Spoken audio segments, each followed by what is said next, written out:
കേരളത്തിൽ പുതിയ റോഡുകളുടെയും പാലങ്ങളുടെയും നിർമ്മാണം തകൃതിയായി നടന്നുകൊണ്ടിരിക്കുന്നു.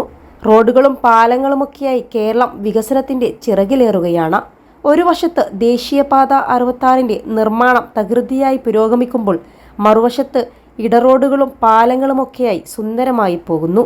സംസ്ഥാന പൊതുമരാമത്ത് ടൂറിസം വകുപ്പിന്റെ നേതൃത്വത്തിൽ പാലങ്ങളുടെ അടിഭാഗം പാർക്കുകളായി വികസിപ്പിക്കാനുള്ള പ്രവൃത്തി ചടുലമായി തുടരുകയാണ്. ഇതിനൊക്കെ പുറമെ പാലങ്ങൾ വൈകാതെ മിന്നിത്തിളങ്ങുകയും ചെയ്യും.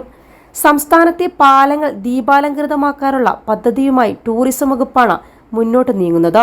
ഇതിന്റെ തുടക്കം കോഴിക്കോട് ജില്ലയിലെ ഫറോക്ക് പഴയ പാലത്തിൽ നിന്നാണ്. ഫറോക്ക് നഗരത്തെ ചെറുവണ്ണൂരുമായി ബന്ധിപ്പിക്കുന്ന പാലം പാരീസ് മോഡലിലാണ് ദീപാലങ്കൃതമാക്കാൻ ഉദ്ദേശിക്കുന്നത്.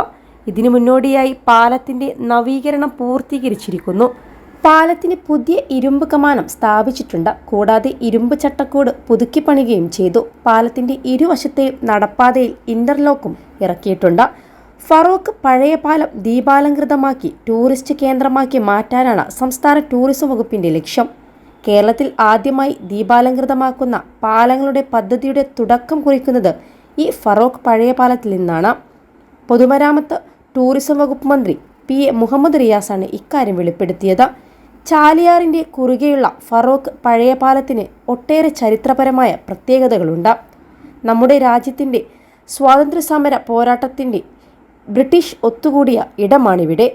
ട്രെയിനിലൂടെ സഞ്ചരിക്കുന്നവർക്ക് പാലം കാണാനാകുമെന്നും മന്ത്രി പറയുന്നുണ്ട്. +2 ഡിഗ്രി കഴിഞ്ഞവർക്ക് വേൾഡ്സ് ഫസ്റ്റ് AR/VR ക്ലാസ് റൂമിലൂടെ സ്മാർട്ട് ഫോൺ എഞ്ചിനീയർ ആവാം. കൂടുതൽ അറിയാൻ വിളിക്കൂ ബ്രിഡ്കോ ആൻഡ് ബ്രിഡ്കോ. നേരത്തെ പാലത്തിന് പൊട്ടലുകൾ ഉണ്ടായിരുന്നു. ഇപ്പോഴത്തെ സർക്കാർ പാലത്തിന്റെ അറ്റകുറ്റപ്പണികൾ നടത്തി. ഇനി അടുത്ത ഘട്ടത്തിലേക്ക് കടക്കുകയാണ്. പാലത്തിന് പെയിന്റിംഗ് നടത്തി ദീപാലങ്കൃതമാക്കാനുള്ള പ്രവൃത്തിയാണ് ഇപ്പോൾ നടന്നു വരുന്നത്.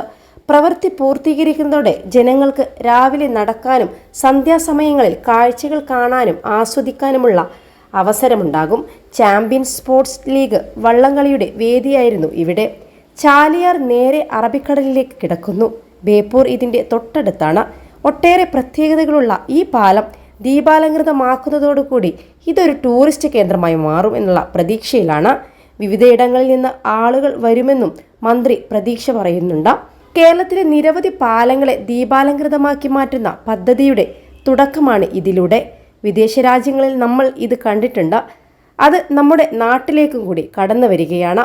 എല്ലാവരുടെയും സഹകരണത്തോടു കൂടി ഈ പദ്ധതി മുന്നോട്ട് കൊണ്ടുപോകാനാണ് ലക്ഷ്യമിടുന്നതെന്ന് മന്ത്രി കൂട്ടിച്ചേർത്തു.